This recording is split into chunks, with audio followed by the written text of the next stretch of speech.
So students, up to this point, whatever we have covered, if we summarize all those points, whatever we have already covered. So first we have started with what is thermodynamics. That means what does this mean? What does the mean of this particular subject? Then after completion of that, we have completed the system, or rather say thermodynamic system, with different types of system. That means it can be a closed, open, and isolated. Then after that we have covered control volume, which is nothing but in imaginary or real boundary which is valid for only open system, and onto that particular control volume we concentrated all of our attention just to for the sake of solving any thermodynamic problem. Then we goes into properties along with types of properties, that means intensive as well as extensive.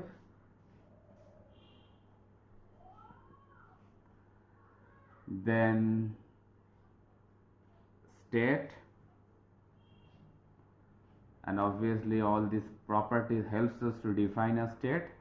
Then what is path, cycle, as well as we have touched quasi-static process. Quasi-static process, what does this mean? As well as we have covered to some extent reversible and irreversible process. Irreversible process,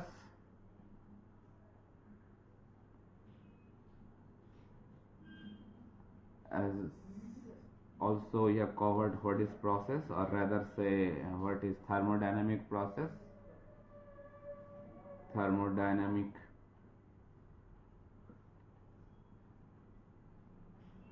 process.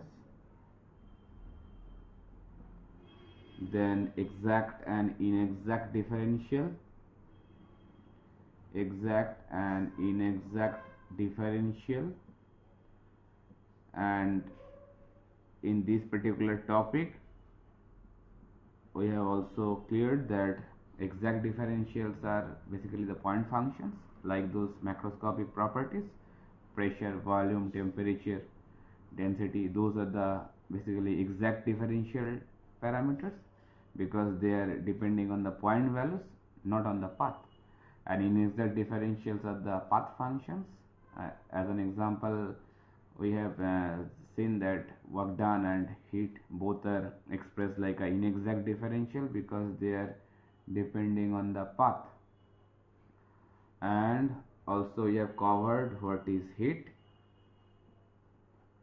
and work, and also thermodynamic work. So thermodynamic work, from that particular point we have covered that thermodynamic work is, if it is a displacement work, then we can express that displacement work done with the help of PdV. And if it's a paddle wheel work also we have covered. If it is a paddle wheel work, then it's a special case where we can see there is no change of volume is there, dV is 0, but still work done is there, and still work done is there. And it is a special case which is basically valid for paddle wheel work. So that paddle wheel work only executes due to the, it can be happening due to the change of potential energy, So no change of volume is occurring, but still work done is there. So all of these topics already we have covered. Now we are going to proceed or going to shift into a very important topic, which is known as how we can find out the work done for different processes, or rather say how we can find this displacement work, that is PDV work, for various quasi-static process. So the headlines of today's topic is PDV work for PDV work for different quasi-static process. Quasi-static process means it's a very infinitesimally slow process, and all those reversible process, whatever we are going to deal with this particular subject, they all are quasi-static process, because we are assuming those processes occurring infinitesimally slowly. Okay, so today's topic dealing with this, that how we can find this PDV work for different quasi-static process. Okay, let's proceed. So where that P stands for the pressure, V stands for volume, and N is a constant which is known as polytropic index, and this particular equation, C is obviously constant, is valid while the process, or rather say the quasi-static process, is a polytropic one. Polytropic process. And N is known as polytropic index. Polytropic index. So if we change that particular value of N, that means if you change the value of index, then you can get different thermodynamic quasi-static reversible processes.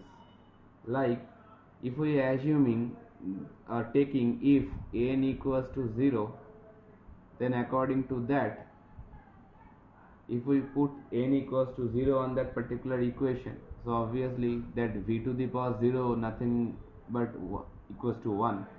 So that equation, then it is converted into P equals to C, that means P equals to constant. So P equals to constant, what does this mean? That means it's a constant pressure process, and constant pressure process, it is also known as isobaric process. So in this particular subject, when you see this process is known as isobaric process, so obviously you should be aware of that in that particular process the pressure is constant. Similar fashion, if we replace that N with the help of 1, then what it gives us? PV equals to constant. PV equals to constant it will be coming. So PV equals to constant, it is nothing but a constant temperature process. Constant temperature process. Why it is so? Because I am writing in short form, temperature I am writing in temp. So why it is constant temperature process? Because we all know from our childhood knowledge that gas law stands like PV equals to nRT, where that N is number of mole and R is the universal constant, T is temperature, P stands for pressure, and V stands for volume. And while this, we all know that R and N, they will be constant for a particular process. So if T is getting constant value,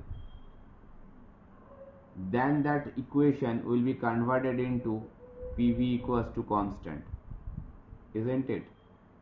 because n and r always will be constant for a particular process. So if that particular process having temperature is having constant, then that equation will be converted into PV equals to constant. So that's why we can say for n value 1, then that equation converted into a constant temperature process, which is also known as isothermal process. Isothermal process. Okay, mind it, here this n stands for the number of moles and this particular n is standing for the polytropic index, and that value depends on that particular material or particular substance. If okay, so now if this n equals to 1 value, we can see it is a constant temperature process. In a similar way, if we replace that n equals to infinity, then what it comes, then I have to do some simple calculations over here. Like suppose this equation is already like this, PV to the power n equals to constant.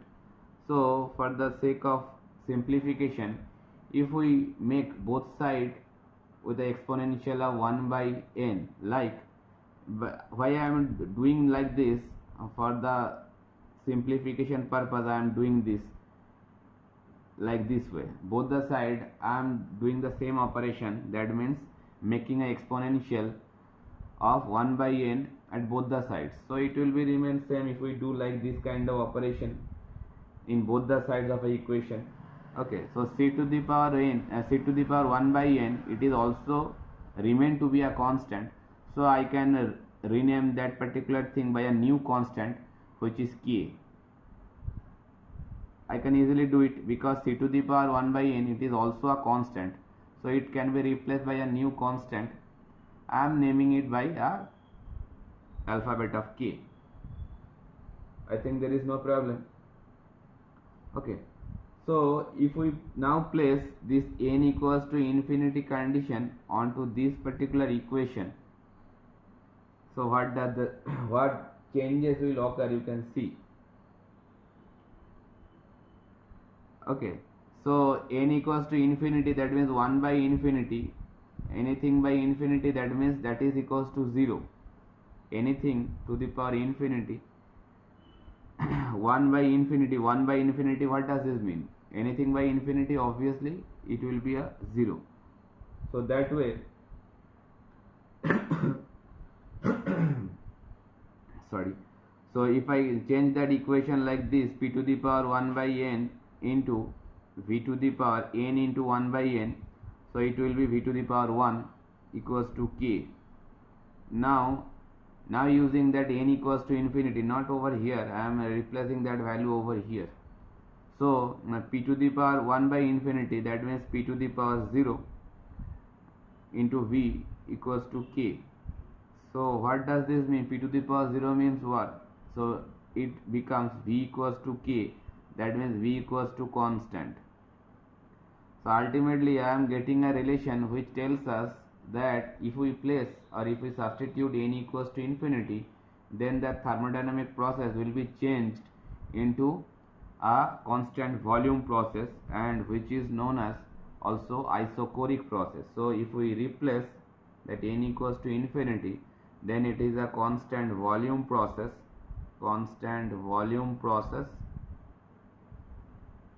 also it is known as isochoric process.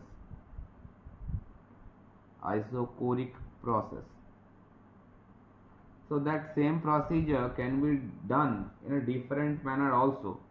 So suppose if I do a different way simplification by placing that n equals to infinity, you can do it like this way also. That suppose if that p1 v1 pv to the power n equals to constant, that equation can be written like this manner also. See, p1 v1 to the power n equals to p2 v2 to the power n. It can be written like this. So while this PV to the power n equals to constant, then I can always can be written like this for two different state point, for state point 1 and for state point 2. I can modify that equation into this particular form easily. So what does that mean? That means P1 by P2 is equals to V2 by V1 whole to the power n. So now if we take log at both the sides of that particular equation, natural log, so what will change over there? So I can write like this: ln of P1 by P2 is equals to, that n will come forward, and ln of V2 by V1, isn't it? Just I am taking natural log both the sides of the particular equation. Now place if n equals to infinity in this particular equation, then what will come from there? So I am using that particular equation over here. So I can write that ln P1 by P2, ln P1 by P2 divided by ln V2 by V1 is nothing but equals to n. So I am coming this side now. So while that n equals to infinity, if I put n equals to infinity, infinity means what? Anything divided by 0. So what does that mean? That does mean that denominator part, that is ln V2 by V1, the denominator part is nothing but 0 over here. So why that denominator part is getting 0? Because it is equals to infinity. Infinity means anything by 0. So that way that denominator part must be equals to 0. And 0 can be equated to ln of 1. We know that natural log of 1 is 0. So that way I can now summarize the whole thing like this way, that V2 by V1 is nothing but 1. So V2 equals to V1. V2 equals to V1 means what? I can put any constant over there. Suppose I am writing a constant like K. So V2 equals to V1 equals to any constant you can put over there. Suppose I can put it like K. So V2 equals to V1, that means volume is remaining constant. What does that mean? That means that it is a constant volume process, or rather say isochoric process. So in this particular manner also, this is red colored process or the blue colored process, both the process basically representing, or both of this process implying that while you are replacing n by infinity, then the thermodynamic process will be known as isochoric process or constant volume process. And the one also is left there, that if we put that PV equals to PV to the power gamma equals to constant, if you use n is replaced by gamma, then that process is known as isentropic process, isentropic or adiabatic process. Adiabatic process means a process where no heat is going to the system or no heat is going out of the system. That is known as adiabatic process. An isentropic process is known as, actually the entropy will be constant. So while you are replacing that n with the help of this gamma, then that process will be known as isentropic or adiabatic process, and the gamma value should be remembered. Gamma value for air, that is 1.4. that should be remembered always, that for any air standard cycle, while that working medium is air, that point of time gamma should be taken as 1.4. okay, and the process will be known as, it can be isentropic process or it can be adiabatic process, while that n is replaced by gamma. So now up to this limit, that you can see that while n equals is replacing by different values like 0, 1, infinity or gamma, we can express those quasi-static process by different name. Okay, now we are moving how for these different processes we can find that PDB work.